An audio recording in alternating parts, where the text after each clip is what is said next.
Alors, nous sommes arrêtés dans la question qui était celle qui était la plus urgente. Quelle est la raison pour notre existence? Ma ta'am li hayenu. Le mot ta'am li hayenu. Qu'est-ce que c'est ta'am? Quel est le goût de notre vie? Ça veut dire que la vie, il faut la goûter. A priori, c'est ça. Hein? Et si on demande à la majorité des gens, est-ce qu'ils goûtent la vie? Quelle est la raison de notre vie? Quel est le goût de notre vie, il faut dire. S'il y a un goût, il y a une raison. S'il n'y a pas de goût, il n'y a pas de raison. Vous avez compris ce que je suis en train de faire ou pas? Le mot ta'am, en hébreu, le mot ta'am veut dire raison. Et c'est le même mot qui veut dire aussi goût. Donc il y a une correspondance intrinsèque entre le goût et la raison. Il y a des gens qui disent j'ai pas le goût de la vie. Donc tu n'as pas de raison de vivre. C'est pour ça qu'on dit des fois tu n'as pas raison. Cette phrase qui nous sort, tu n'as pas raison, ça veut dire quoi? Non, c'est pas que tu es pas logique. C'est que ce que tu m'as dit, ça m'a pas gâté. J'ai pas goûté les délices de ce que tu me dis. Vous comprenez? Ça, c'est magnifique, ça. Donc, la question, elle est, quel est le goût de la vie? Quel est le goût de la vie? Alors, on continue. Et moi, je vous ai posé une autre question. En fait, même si on comprend quel est le goût de la vie, pourquoi on est venu, quelle est notre existence, quelle est la raison de... On peut connaître cela. Mais je vous ai posé une question qui mérite d'être élucidée, parce qu'elle est plus forte encore. Même si je comprends que, oui, je viens ici dans ce monde pour gagner ce qu'on appelle le paradis, pour mon âme, etc.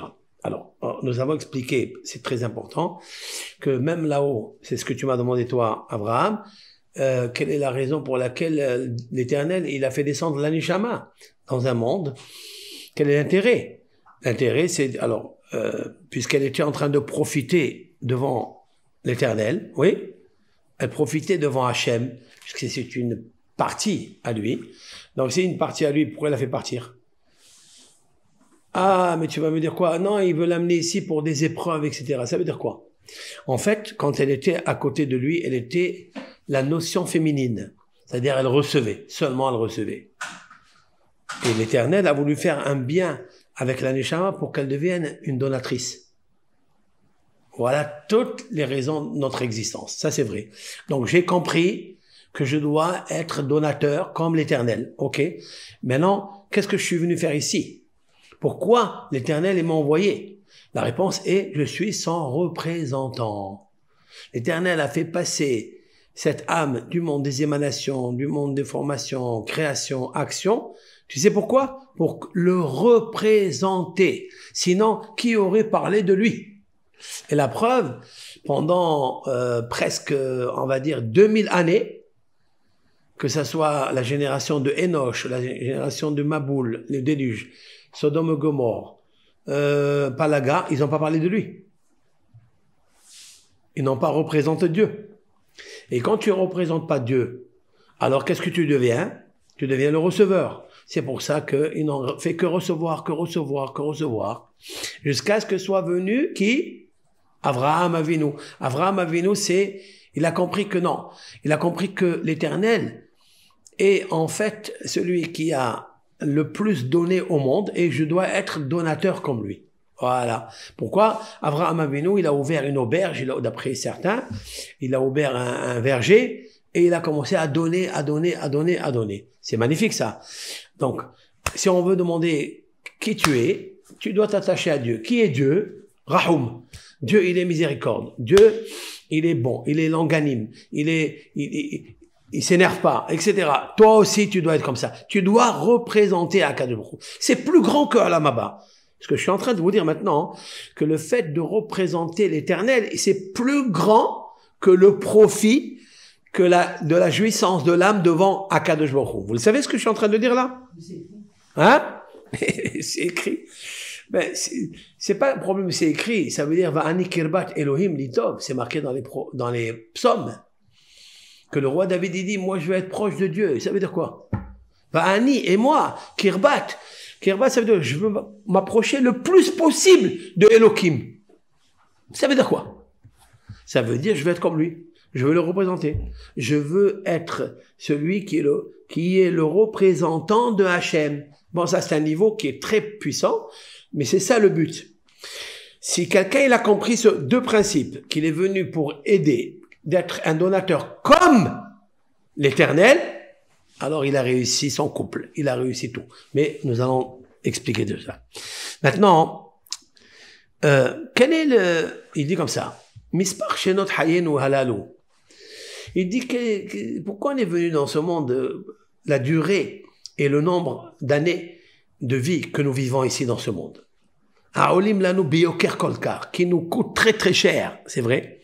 Dehainu, ça veut dire quoi, qui nous coûte très cher? Marbit haïsourim be'amachovim, la multitude des souffrances et des malheurs chez Anu Sovlim Ba'adam à cause de cette vie-là. On est venu en fait ici pour souffrir, quoi. Savoir combien on joue, combien on kiffe. Très peu. Donc la question elle est, qu'est-ce que tu es venu faire ici? C'est pour souffrir? Pourquoi faire?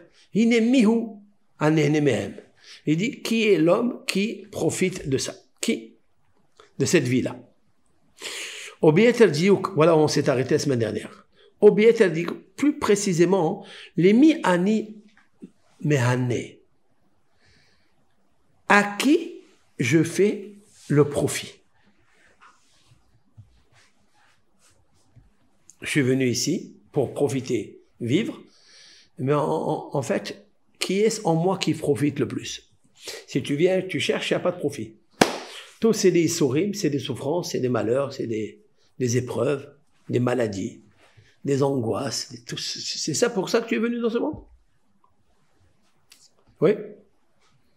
Le Messilat Yesharim, lui, Rabbi Moshe Chaim Lotsato, il a renversé Lui, il a dit, quel est l'homme qui est intelligent et qui me conclut que ce monde en est venu pour profiter? Qui est celui-là? Lui, il a renversé. Qu'est-ce qu'il a dit là-bas? Il a dit, un homme parmi 1000 personnes, tu ne trouveras pas, que ce monde, il peut lui procurer une véritable satisfaction. Tu n'as pas. Un parmi 1000. C'est beaucoup, ça. Il dit, même si tu le trouves, tu cherches, tu trouves, il y a un parmi 1000, quand il arrive à 100 années, il est considéré comme s'il n'existe plus dans ce monde. Un homme, il est arrivé à 100 années, et il a profité pleinement. Mais une fois qu'il arrive à 100 années, comment il est? Il est fatigué, il est malade, il est épuisé. Et qu'est-ce qu'il attend tous les jours? La nuit, il dit quand est-ce qu'il va arriver la mort. Le jour, il dit quand est-ce qu'il va arriver la mort. Et c'est plus un homme. Oui. Alors pour ça, Akadosh Baruch Hu, il lui a donné une neshama tellement haute, tellement élevée, une partie de lui, pour arriver à cette conclusion. C'est sûr et certain que c'est pas pour ça qu'il est venu. Ok? Bon. Donc voilà, on continue dans les mots. Et il dit, c'est la vérité, les chercheurs, les chercheurs des générations, les harer basés, tous les gens intelligents ont commencé à penser, en fait, finalement, qu'est-ce que je fais dans ce monde, puisque un jour, je vais quitter. Et en plus, le passage, il est difficile. Le voyage est difficile. Parce qu'il y a une souffrance. Chacun où il a sa tête. L'un, il veut gagner des milliards, l'autre, il veut gagner une belle femme, l'autre, il veut gagner une belle villa. Chacun, mais on sait très bien que la réalité, elle n'est pas là. Que c'est pas cohérent avec le geste que l'Éternel a fait pour lui de lui donner une neshama tellement haute. Donc, tous les spécialistes de la recherche, ils ont dit, et ils se sont fatigués de penser. Il dit, à plus forte raison, dans notre génération. Il y a aucune personne qui veut même pas réfléchir pourquoi je suis venu dans ce monde. D'accord? Mais la question, elle est là. La question, en fait, elle est amère, elle est puissante. Elle est en même temps puissante et en même temps, elle est amère. Parce qu'elle me fait mal. J'ai pas de réponse.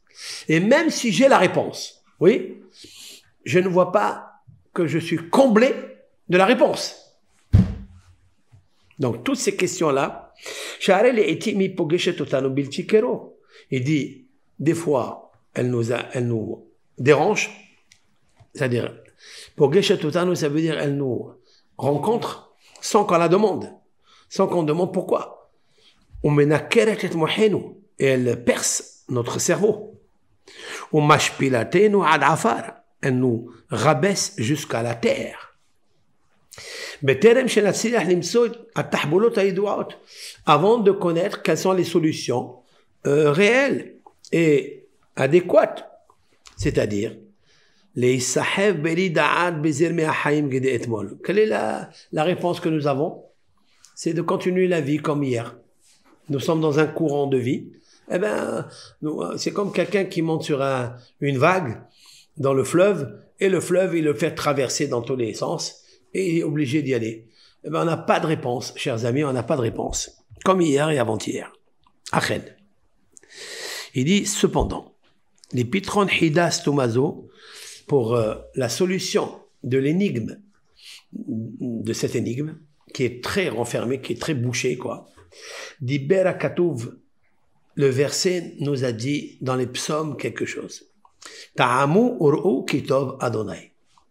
Goûtez et vous verrez que l'Éternel est bon.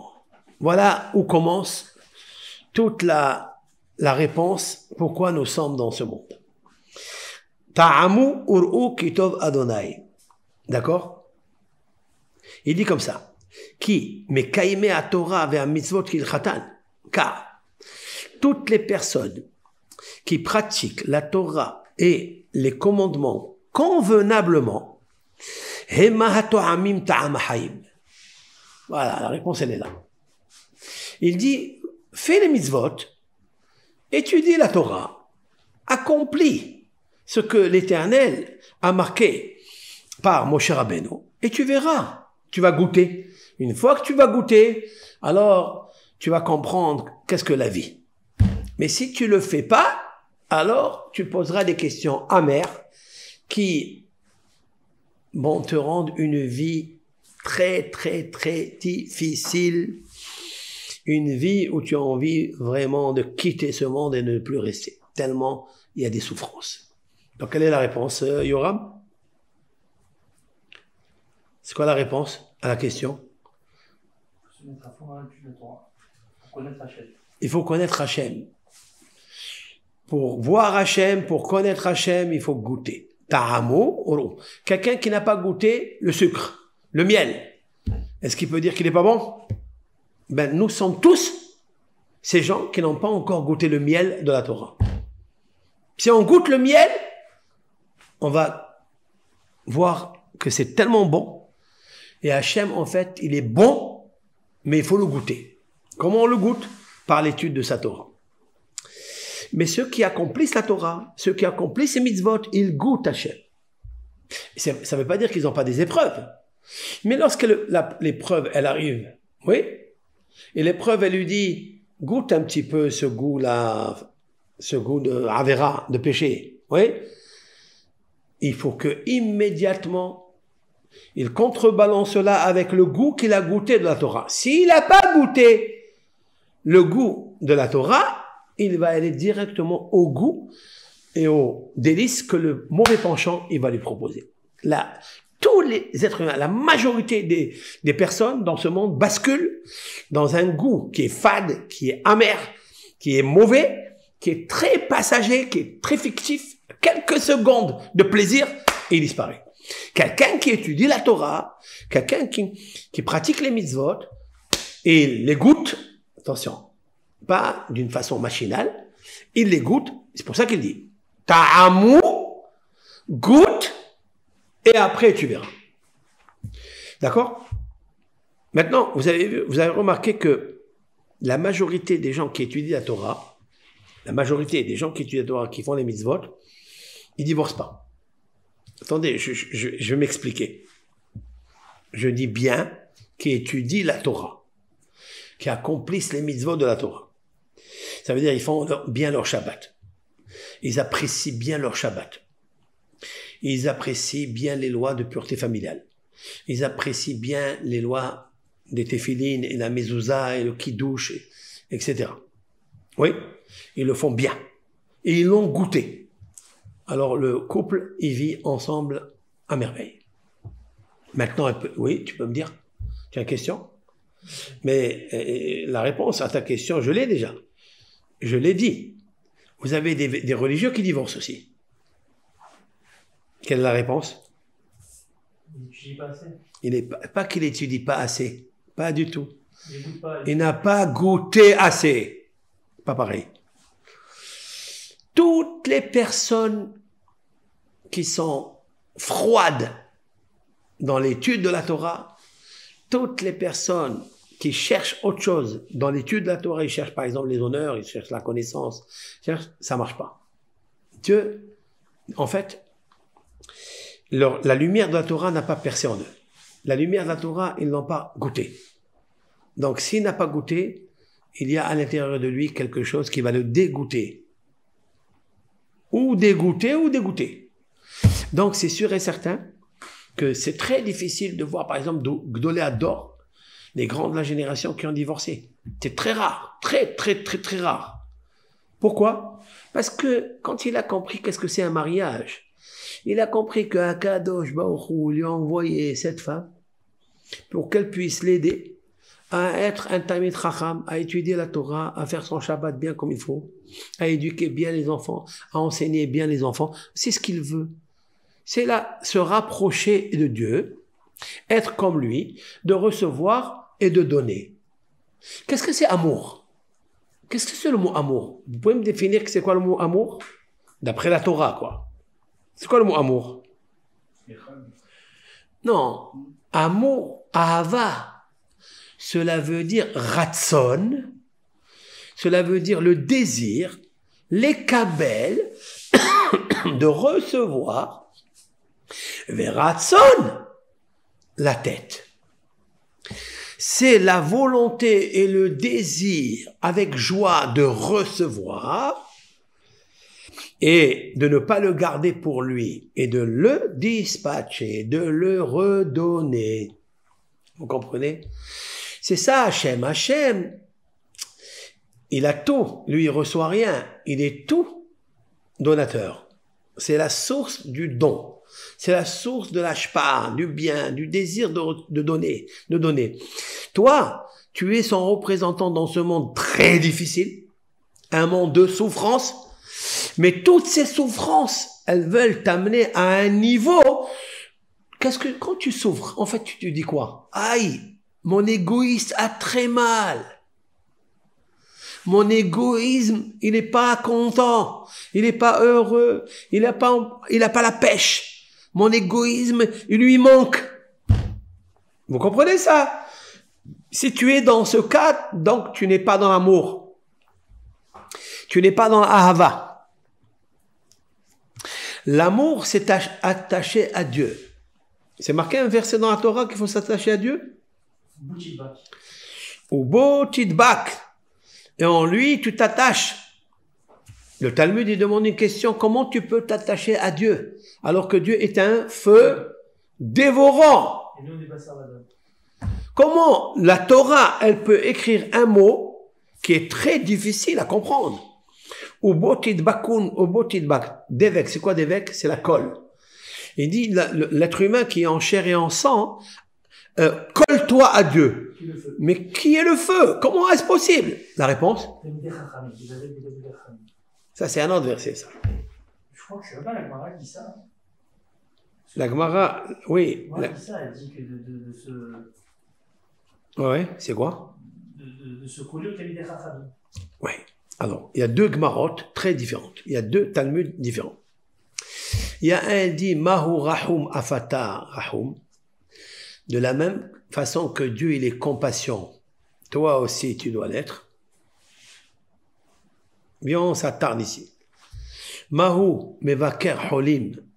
Comme lui, il rend visite aux malades, toi aussi tu dois le faire. Mahouba al-Hesed, comme lui il est bonté, toi aussi tu dois l'être. Qu'est-ce que ça veut dire toi aussi, toi aussi, toi aussi? Cela veut dire que je dois représenter Dieu dans ses vertus. Voilà la ligne. Il ne faut pas sortir de ce créneau-là. Il ne faut pas sortir de là. Ton but, c'est d'être comme lui. Lui, il a des vertus extraordinaires. Maintenant, je vais arriver à la vertu de l'onganime. Waouh! L'onganime, c'est quoi? C'est quelqu'un qui est très patient. Très, très, très patient. Nous sommes patients? D'accord, oui, moi non. C'est très difficile de trouver un patient. Nous sommes tous des patients du Yetzer Hara. Ça, oui. La patience, être longanime, ça veut dire se mettre en colère après un bout de temps, c'est très difficile. Mais Dieu, il te demande, comme moi je suis longanime, toi aussi tu dois être longanime. Ouais, tu peux poser une question? B'Tselem Elohim, l'homme Ouais. a été créé à l'image de Dieu. Ouais. Donc ça veut dire que il nous a donné la capacité, l'opportunité, ça veut dire quoi, il a été créé à l'image de Dieu? C'est au niveau, c'est pas au niveau du corps, c'est au niveau de l'âme, Alors, ça veut dire quoi? qu'est-ce que ça veut dire que l'Éternel nous a créés à son image, à sa physionomie? Oui. Si tu avais lu Rashi, Rashi a répondu à cette question. Rashi, il a dit, Lehavin ou Laskil. C'est-à-dire, Dieu, il t'a donné l'intelligence pour comprendre et à s'agir. La différence qu'il y a entre moi et l'animal, c'est qu'il lui a pas donné la physionomie d'intelligence. Intelligence, ça veut dire discernement. Qu'avec ton cerveau, tu peux voyager très très loin. Cerveau, pas organe, mais cerveau spirituel, qui vient de Dieu, qui vient du Tselem Elohim. Ça, le Tselem Elohim, c'est l'intelligence de Hachem et il te l'a donné à toi. Et c'est ça, tu dois te servir de cette intelligence pour devenir comme lui. Donc ça veut dire quoi? Ça veut dire que grâce à cette intelligence, au Tselem Elohim, vous allez dire Rashi, non? Le Havin ou la skill. Tu as donné la Bina et le Sechel. Voilà. Donc la Bina et le Sechel, c'est pour te calmer. C'est pour dompter tous les carences, tous les caractères qui sont des caractères mauvais à l'intérieur de nous. Grâce à Tselem Elohim, nous sommes là pour justement modifier ces mauvais caractères. C'est le but de l'homme. Donc moi, ce que je dis, c'est que la réponse, elle est comme ça. Tu ne peux pas connaître Dieu, tu ne peux pas le connaître si tu n'emploies pas ton intelligence, ton sechel, ton chokma et bina, pour le goûter. Ça vous est arrivé de faire un jour Bikur Holim? Vous avez rendu visite aux malades? Oui. Comment vous êtes sorti quand vous avez fini la mitzvah? Vous avez fini cette action extraordinaire. Vous êtes sorti de là. Comment vous étiez? On se dit en général. On sent bien? Qu'est-ce qui se sent bien à l'intérieur de nous? Apaisé. Donc pourquoi? Qu'est-ce qu'il y a à l'intérieur? Tu as fait quoi? Tu as mangé quelque chose? Normalement, quand quelqu'un il veut goûter quelque chose, il mange un délice, non? Une délicatesse. Oui. Pourquoi quand tu sors d'une mitzvah, tu as rendu service à un pauvre, tu as aidé une fille à se marier? Quelle est la joie que tu as? D'où elle vient? Si tu veux la mesurer, cette joie, elle vient d'où? Alors, la réponse? C'est une émotion. Hein? C'est des émotions. Pourquoi cette émotion elle n'existe pas pour autre chose? Pourquoi que pour ça? Parce que j'ai fait comme Dieu. La réponse, elle est parce que je me suis identifié. Je suis le représentant de Hachem. Je l'ai goûté, quoi. Hachem, quand il fait le bien, on peut pas dire qu'il a du plaisir, ou qu'il n'a pas de plaisir, ou qu'il est amer de certaines choses. Dieu préserve. Ça n'est pas du tout le cas. On ne peut pas attribuer à Hachem les inconvénients ou les faiblesses de l'homme. D'accord? L'Éternel est une source intarissable infini, que du bien, du bien, du bien, du bien, du bien. Que du bien. Je veux goûter ce bien, je peux? Je veux m'approcher de lui. Par où? Comment je vais m'approcher de lui? C'est du feu. Il me brûle. Je me proche de ses vertus. Je réfléchis que ses vertus sont exceptionnelles. Je veux m'identifier à lui. Il m'a envoyé ici pour que je puisse comprendre par la puce. Neshama, Tselem Elohim, les Havin ou la skill. C'est de comprendre et de s'agir. Je veux comprendre comment je peux m'approcher de lui. Comment s'approcher de l'Éternel? C'est ce qu'il dit David Amelech. Va'ani et moi. Et moi, ça veut dire toute mon ambition, toute ma conviction, tout mon désir était de m'approcher de Elohim. Waouh! Et comment on s'approche de lui? On s'approche de lui par ses vertus. Fais comme lui. Seulement ça. Fais comme lui. Alors, quelle est la meilleure maison, la meilleure association où je peux devenir comme lui? C'est quoi? C'est le mariage. C'est le foyer. C'est le foyer. C'est le mariage. C'est la seule chose, c'est la seule association où Akadosh Baruch Hu, il a dit, lorsqu'un homme et une femme méritent, j'habite parmi eux. C'est la seule. Jamais vous trouverez dans les paroles de nos sages que l'Éternel a dit, si tu fais une association avec X et vous réussissez, vous avez un succès, d'accord? Je viens habiter parmi vous. Vous ne trouverez jamais ailleurs. Quoi?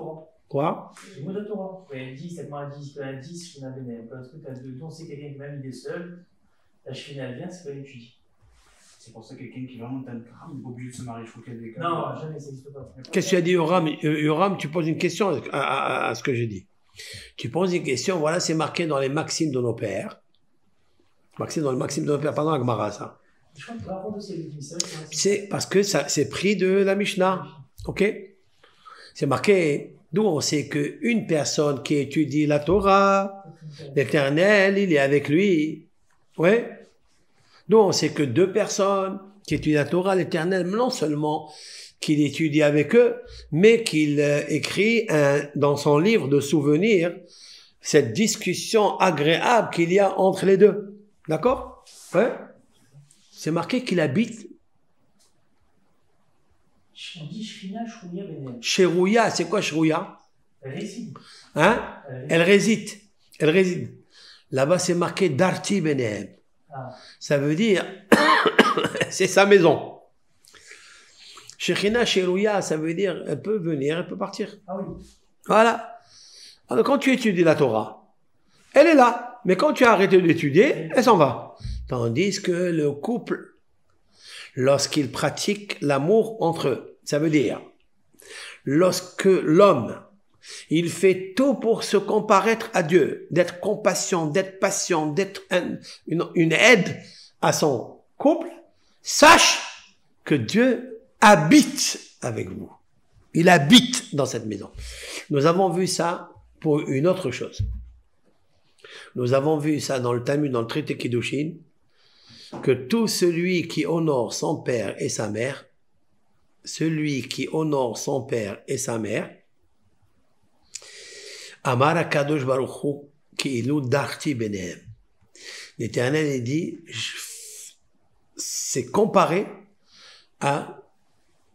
au Beth HaMikdash, au temple, et j'habite parmi eux. Alors je me suis dit, là aussi, quelqu'un qui honore son père et sa mère, mais là, si un père et une mère, ils méritent que son fils, que leur enfant, il les honore, c'est que c'est un bon couple.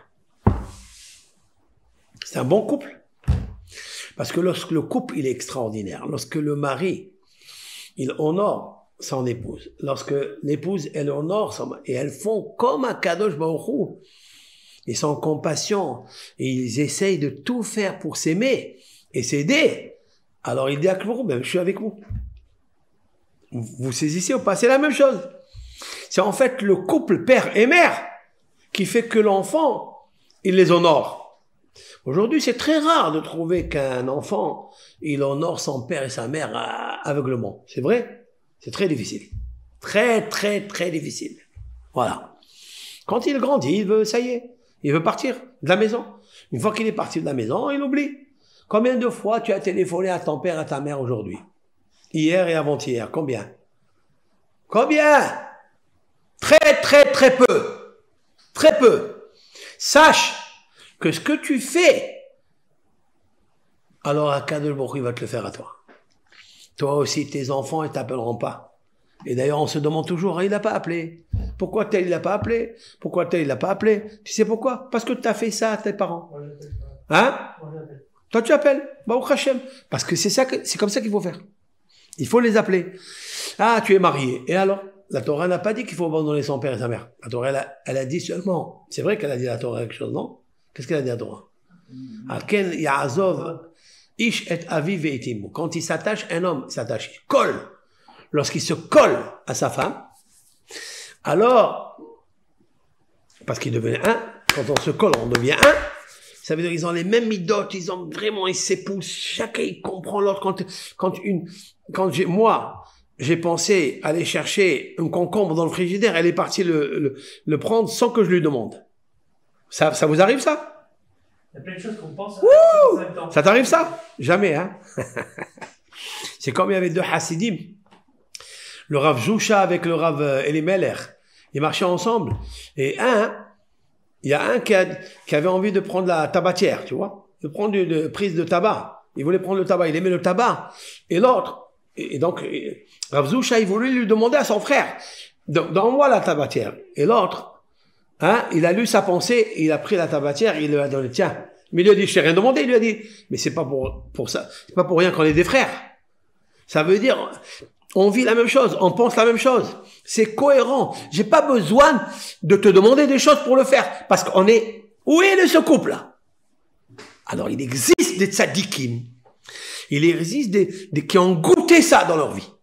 Maintenant, on va pas goûter. Parmi eux, c'est Avraham Avinu. Donc, toutes ces générations premières, elles étaient chaotiques parce qu'elles n'ont pas compris. Écoutez ça.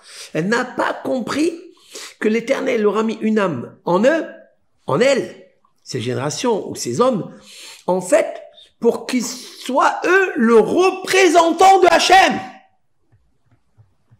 C'est-à-dire, Ahava. Aimer Dieu. C'est quoi aimer Dieu? Comment je peux aimer quelqu'un que je touche pas? Comment je peux aimer quelqu'un que je vois pas? Comment je peux aimer quelqu'un que je pense pas qu'il me donne? Comment je peux l'aimer? Et pourtant, c'est marqué. La première mitzvah de la Torah, c'est et tu aimeras l'Éternel ton Dieu. Comment tu vas l'aimer? C'est une mitzvah qui est très difficile à comprendre. Aimer Dieu, ça veut dire quoi? Et tous les gens qui disent aimer Dieu, quand il arrive pour aimer son égoïsme, qu'est-ce qu'il fait? Il dit à Dieu, je te connais pas pour l'instant. Je t'ai pas vu. Tu m'as pas parlé. Et il fait ce qu'il a à faire. Oui? Pourquoi il y a des gens qui aiment Dieu? Ils ont compris. C'est quoi aimer Dieu? Aimer Dieu, c'est la définition. Aimer Dieu, c'est ratson. Ça veut dire j'ai la volonté, j'ai le désir de recevoir les hashpia pour partager. Toutes les générations d'avant, elles ont échoué parce qu'ils ont eu le désir de recevoir, mais pas pour être comparés à Dieu, pour redonner. Tout le chaos du couple, il est là. Un jour, une fille, elle est venue me voir et elle m'a dit, Rav, je viens de faire une bgisha, une rencontre avec celui qui, je pense, va être mon futur. Mais je sais pas. Je sais pas. J'ai dit, qu'est-ce qu'il y a? Qu'est-ce que tu sais pas? Ça te laisse bien? Vous avez parlé ensemble? Bien? Il m'a dit, oui, on a parlé bien ensemble. Et alors? J'ai pas senti qui tient à moi.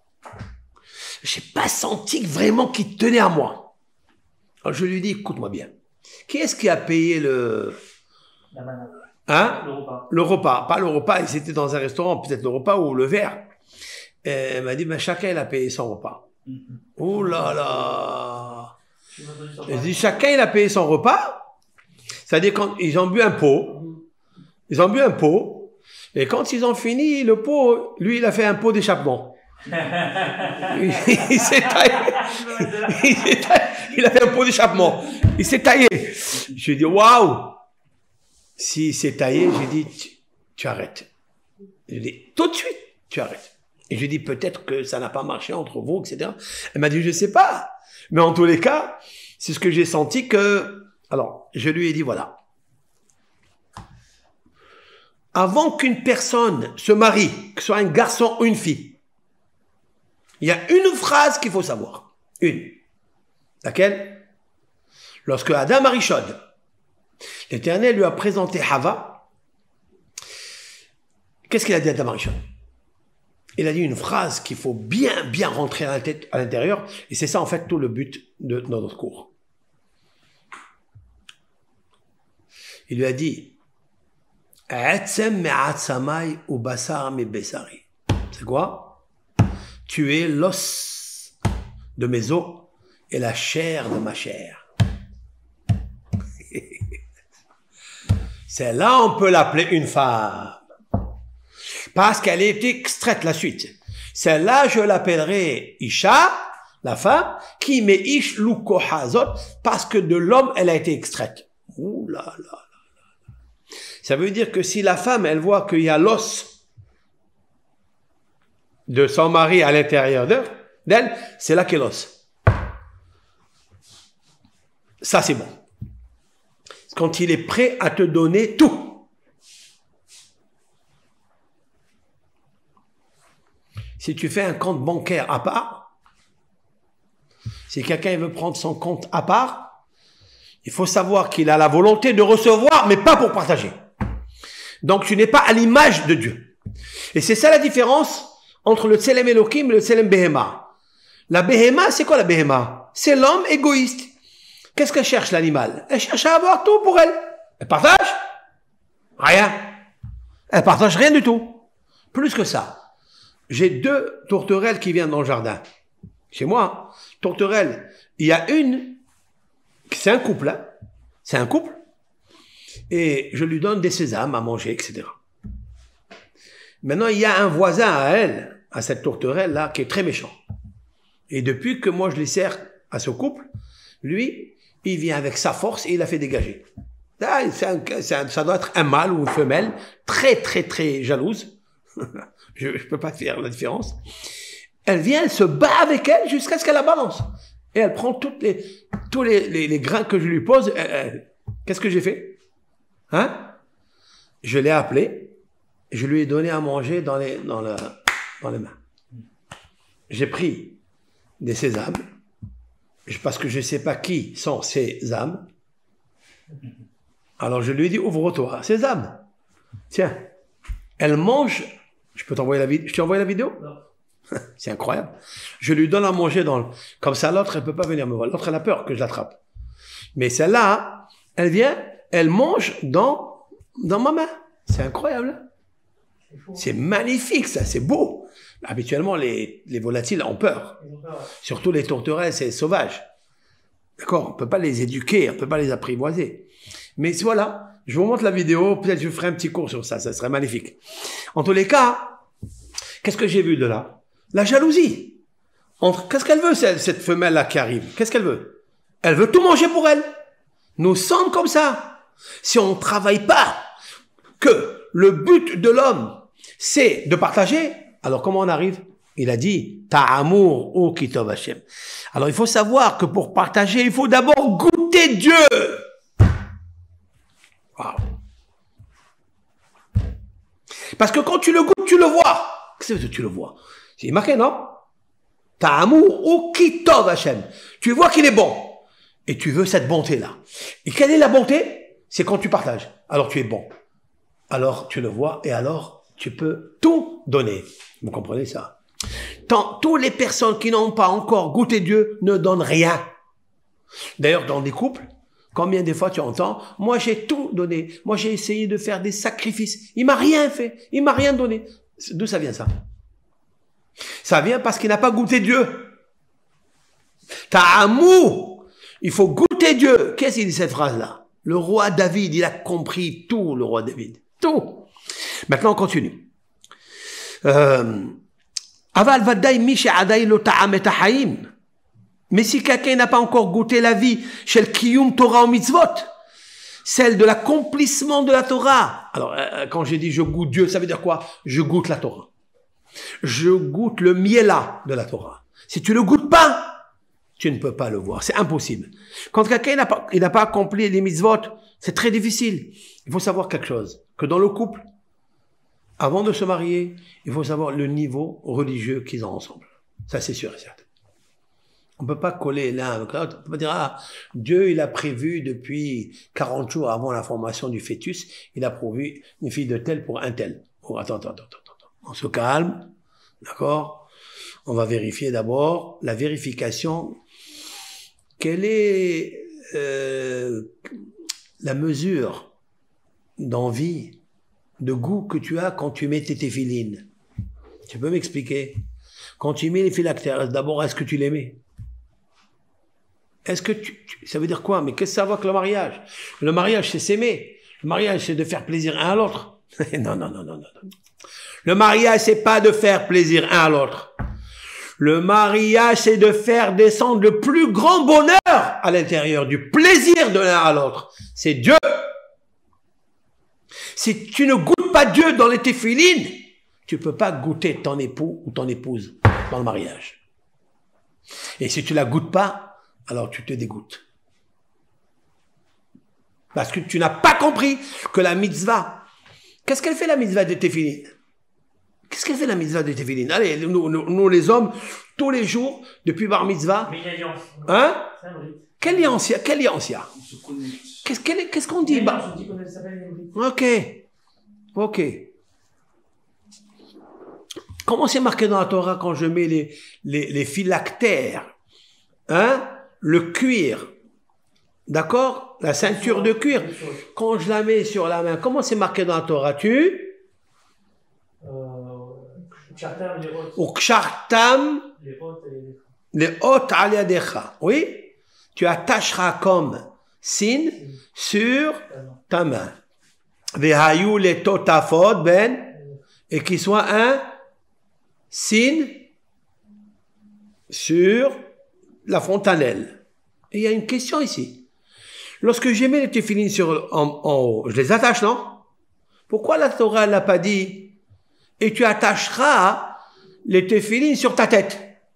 Sur la main, elle a dit ukshartam les hot, tu attacheras les téphilines sur la main. Et là, elle a dit elles sont comme signes entre tes yeux. Pourquoi elle n'a pas dit tu attacheras? Le but de la mitzvah des téphilines que personne n'a encore compris, c'est d'attacher le mauvais penchant qu'il y a en moi. Parce que c'est la main gauche, non? Cette main gauche, elle est en face du cœur, ici. Côté gauche du cœur, c'est les pulsions, c'est le côté nord. C'est le côté où il y a là-bas tous les mauvaises pensées qui gitent, qui sont là. Et la Torah me dit, grâce à cette téphiline, tu attacheras le cœur. Mais dans la tête, non. Pourquoi? Parce que le commandant, il est là, le commandant. Si moi, j'ai envie de ne pas faire rentrer les pensées poubelles dans ma tête, eh ben, j'arrive.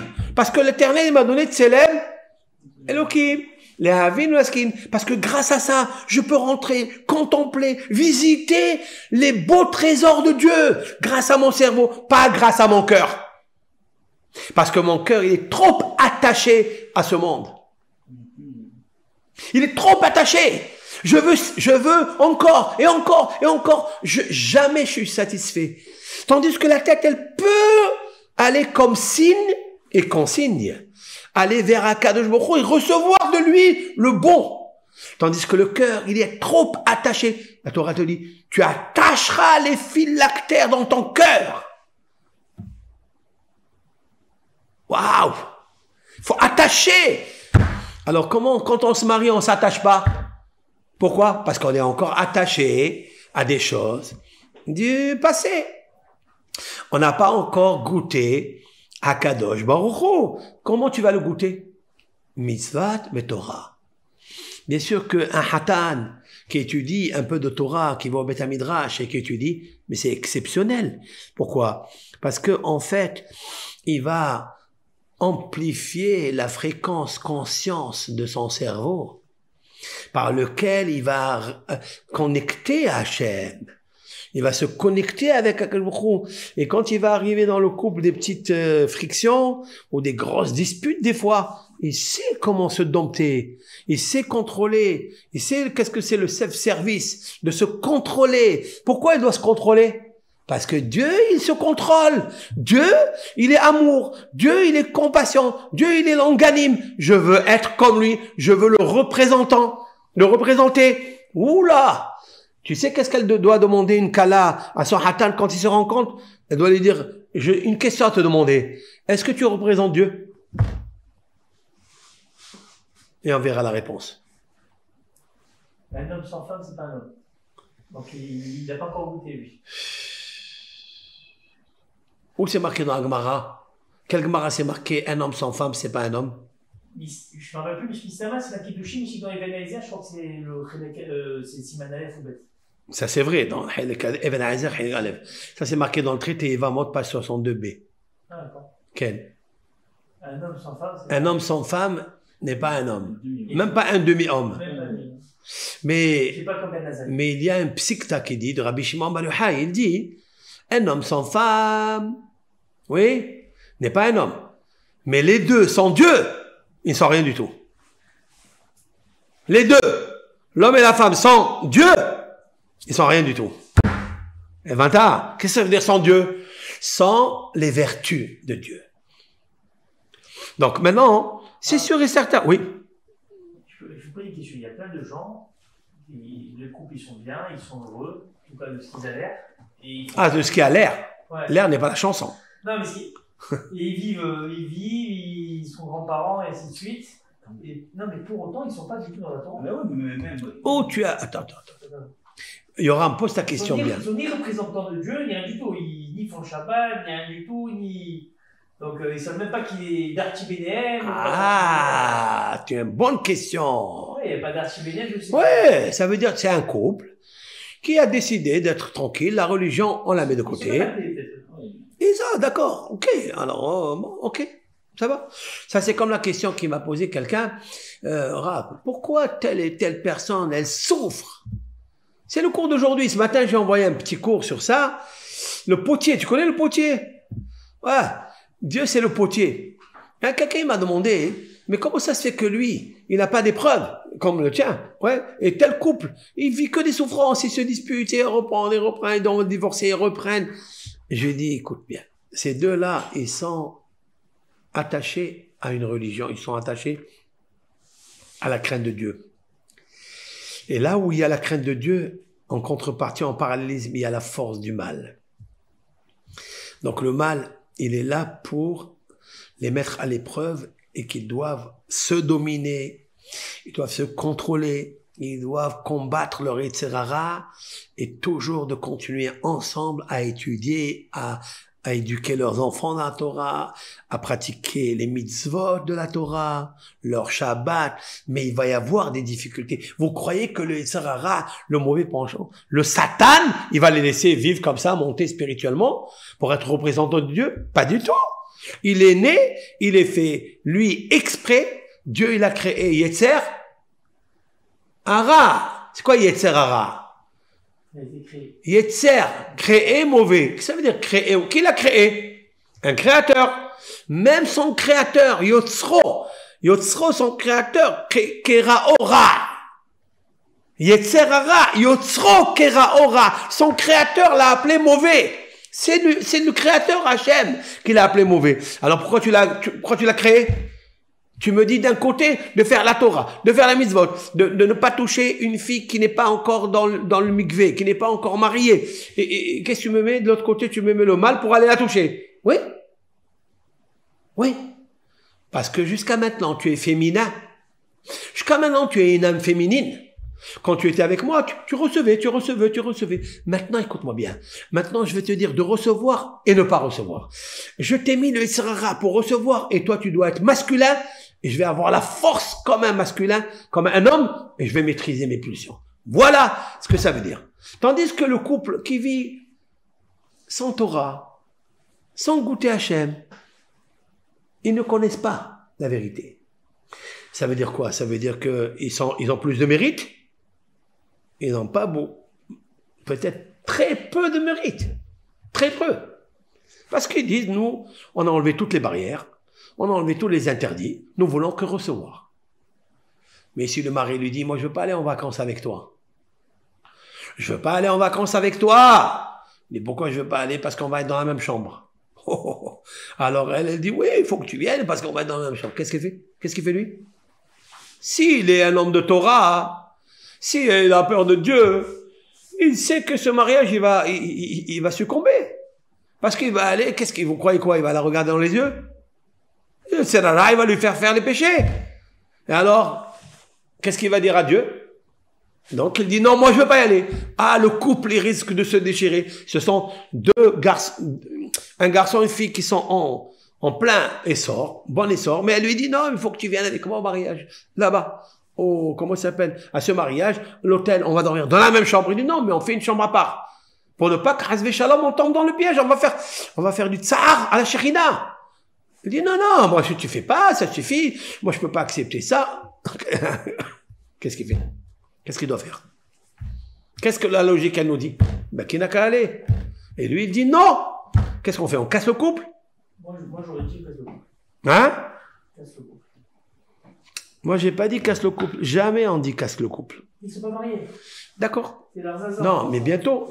Ça fait 3 ans qu'ils sont ensemble. Ouais, Qu'est-ce qu'il faut expliquer à ce couple, à ce futur couple? Qu'est-ce qu'il faut lui expliquer? Il démarre déjà de travers. Qu'est-ce que tu dois lui expliquer à ce couple? Voici ce qu'il faut lui expliquer. Qu'est-ce que tu cherches? Le goût. Tu cherches le profit. Tu cherches de recevoir, recevoir, recevoir, recevoir. Il faut que tu saches que quand tu veux recevoir, tu continueras toujours toute ta vie à recevoir. Et ça, c'est la défaillance, c'est l'embûche d'un mariage. Voilà, sache-le ça. Premier geste, le premier geste sous la choupa, c'est quoi? C'est que tu dis je t'aime, je veux te marier. Non, tu donnes quelque chose. Tu prends une bague, ou l'équivalent d'une bague, et tu lui dis, voici cette bague, je te donne, je commence à te donner. Vous avez compris? Alors tu as l'air bague. Mais sinon tu donnes rien. Alors ça sert à rien. Je veux être à l'image de Dieu. Maintenant, qu'est-ce qui me fait faire que je suis tendre? Qu'est-ce qui me fait faire que je deviens bon et que je veux donner? C'est qui? C'est en regardant les mitzvot de la Torah.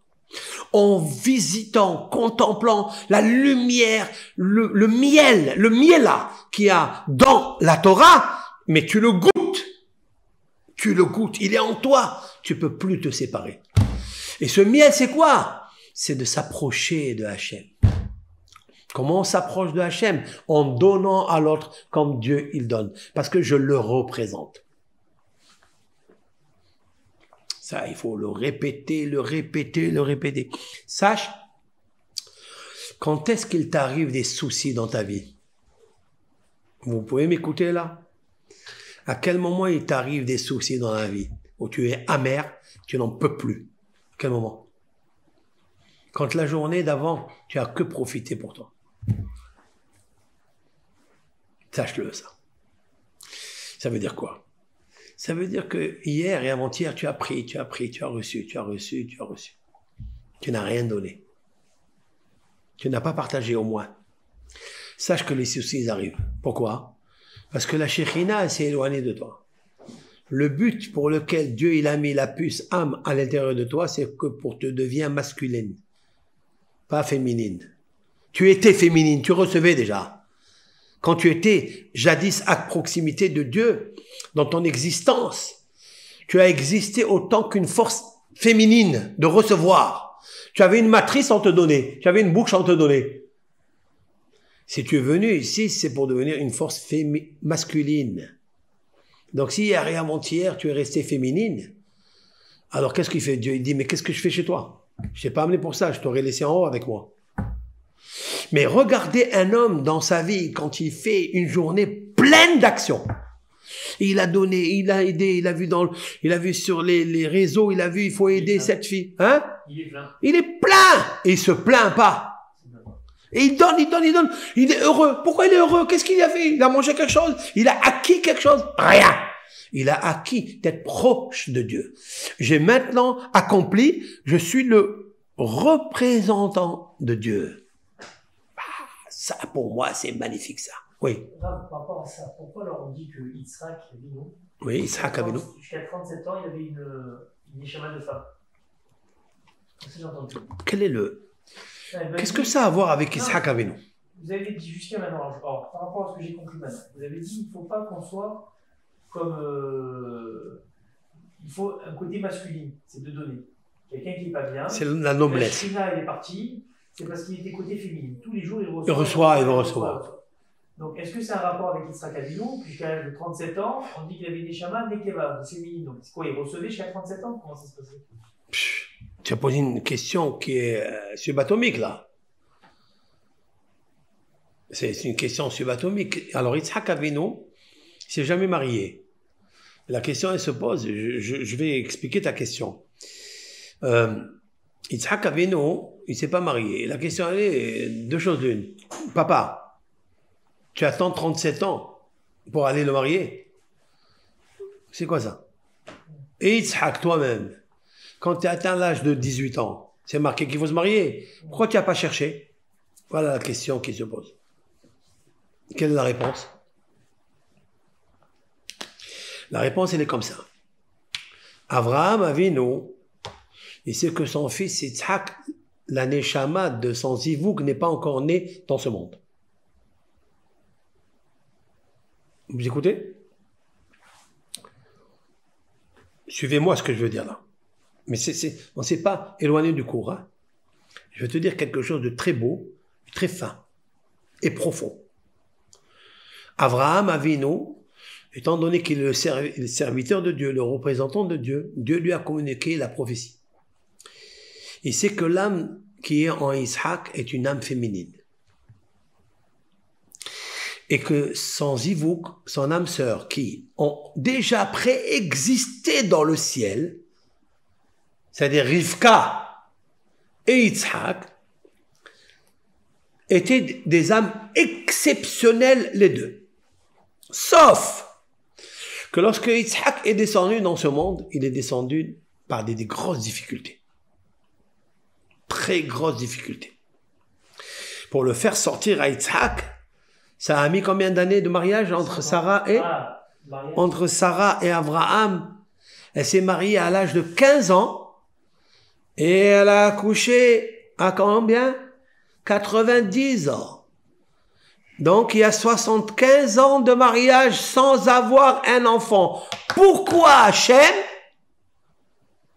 tu ne donnes pas à la matrice de cette femme pieuse, Sarah, immédiatement un enfant? Ça, c'est moi. Avraham Avinu, il a compris que pour avoir une âme masculine, dans Yitzhak, il faille donner. C'est ce qu'il a fait toute sa vie. Avraham Avinu, c'est le représentant du Hesed, du donne. Ahava, amour. C'est quoi Ahava? Ahava, tu le vois dans Avraham Avinu. C'est quoi? Ratson. Répétez ça. Ratson, ça veut dire Hefetz, désir. Lekabel, de recevoir de Dieu, que de Dieu. Ou l'hashpia. Je dis de Dieu. Et si quelqu'un veut lui donner Avraham, il accepte? Un être humain. Non, même le route, je ne veux pas. Hazak. Vous vous rappelez quand il a gagné la guerre des 4 rois contre les 5 rois et que l'autre est venu lui a dit prends les âmes, non, prends le butin entier et tu me rends juste les âmes. Rends-moi les captifs, les captives, les êtres humains et prends le bétail, prends tout, l'or, ton. Abraham, il a dit quoi? Je lève. Dans ces termes, Harimoti Adil El Elyon, je lève ma main au Dieu très haut. Je je ne prendrai pas, même pas un lacet de chaussures. Rien. Al-Tomar, je veux pas que tu dises c'est moi. Un jour, tu vas te pomper la tête et tu vas dire à tous tes curés, parce qu'il était le prêtre de Jérusalem, tous les trucs, tu vas leur dire, non, ça c'est Melech Sedom, pas Melech Sedom. Melech Sedom, c'est le Melech Sedom. Il lui a dit, je te donnerai, il lui a dit, ne me donne rien. Un jour, tu vas dire, c'est moi qui ai rendu riche Abraham. C'est pas toi qui m'as rendu riche. C'est Dieu qui me rend riche. C'est pour ça qu'il lève les mains vers Dieu. Il lève ses mains et il dit, mes mains sont propres. Neki kapaim ou barlebav. J'ai des mains propres, etc. Et sobres. Maintenant, Abraham Avinu, il donne. Pourquoi il donne? Il veut que Sarah, elle donne naissance à un enfant qui donne. Mais Abraham n'a pas compris que son âme, elle est encore plus grande quand elle est féminine. Pourquoi? Maintenant, quand on est parti chercher, qui est parti chercher Eliezer? Il est parti chercher qui? Qu'est-ce qu'il était Rivka? Une âme féminine ou une âme masculine? Rivka, c'était la jeune fille qui est sortie à l'encontre de Eliezer. Elle est partie abreuver, elle est partie prendre de l'eau, puiser de l'eau, oui. Comment c'est marqué? Vatarosa Anahara. Et la jeune fille est en train de courir. Elle lui a dit, qu'est-ce que tu veux à boire? Je te donnerai à toi et à tes chameaux. Oui. Comment c'est marqué dans le texte de la Torah? C'est marqué Anahara? Pas marqué Anahara. Anahar. Le jeune garçon. Rivka, le jeune. Rivka, le jeune, est fils d'une fille. Ataros Anahar. Anahar. Anahar, c'est le jeune. Elle avait une âme masculine. C'est quoi son âme masculine? C'est de puiser de l'eau et donner. C'est magnifique. Le puits de Dieu, elle prend. Et elle donne. Et là, Isaac, c'est tout à fait le contraire. C'est celui qui normalement reçoit. Qu'est-ce qu'il a fait Isaac pour la recevoir à elle? Il a donné toute sa vie. Il a tendu le cou. Il a dit à Hachem, tu crois que je suis pas un donateur? Je suis prêt à donner tout pour toi. Il a tendu son cou et il a dit, voilà, je donne tout mon âme, ma vie, je te la donne Hachem. Alors il a failli l'égorger. C'est vrai? Qu'est-ce qui s'est présenté à la place? Un bélier. Ce bélier, c'est quoi? Bélier, il est une âme masculine. Et il y a eu un transfert, car il est marqué dans la Torah, et Abraham a égorgé le bélier sous la place de Yitzhak. Sous la place de Yitzhak. Ça veut dire que l'un a pris la place de l'autre. C'est-à-dire que l'âme féminine, elle est partie dans le bélier, et l'âme bélier, elle est partie dans le truc. Pourquoi faire? Pour qu'il puisse maintenant aller voir la jeune fille. Mais c'était un jeune garçon. Maintenant, lui est devenu jeune garçon. Mais elle est devenue aussi jeune garçon. Elle a une âme masculine. Alors, il peut pas donner naissance. Qu'est-ce qu'il a fait à Kadosh Baruch Hu? Il l'a rendu stérile pendant combien d'années? 20 ans. 20 années. Elle était stérile pour qu'elle régule la neshama. En attendant, elle s'est calmée. Oui, Rivka, à cause de la stérilité, elle a dû prier, elle a dû demander à Dieu d'être celle qui va recevoir et pas celle qui va donner. Alors là, elle a eu un enfant. Combien d'années ça a pris? 20. Comment on dit le chiffre 20 dans l'alphabet hébraïque? Oui, mais quelle est la lettre? Kaf, c'est quoi Kaf? La cuillère. Kaf, c'est la cuillère. Kaf, c'est la paume des mains. Donne.